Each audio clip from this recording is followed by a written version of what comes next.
L17 is a Thunderbolt dock designed for DIY enthusiasts. Its structure follows a modular design approach, making assembly easy.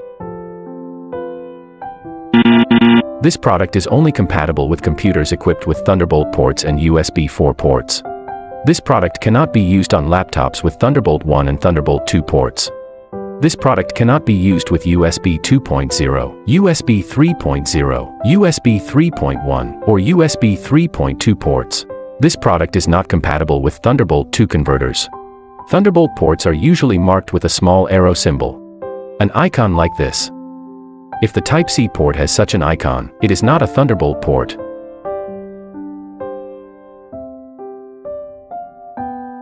We integrate the Thunderbolt circuit into a core module with a standard interface, and design different housings for this module to meet various needs. The assembly steps for L17 are as follows. Step 1. Install side panels and secure screws. Step 2. Install the P820 module and secure screws. Step 3. Connect the 24-pin power cable and connect the yellow jumper cap. Press the power switch to test the power.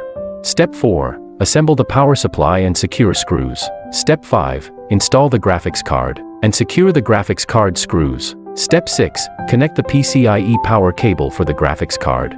Turn on the power. Connect the Thunderbolt data cable to the computer.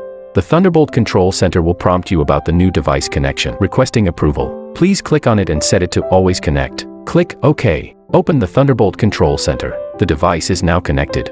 A blue indicator light indicates that the PCIe channel is correctly connected. Right-click My Computer. Select Manage. Navigate to Device Manager. And you'll find an additional Microsoft Basic Display Adapter under Display Adapters, indicating that the computer has recognized the external graphics card. The Microsoft Basic Display Adapter is in a state without installed drivers. After installing the graphics card drivers, the graphics card model will be displayed correctly, indicating that the graphics card driver installation is complete.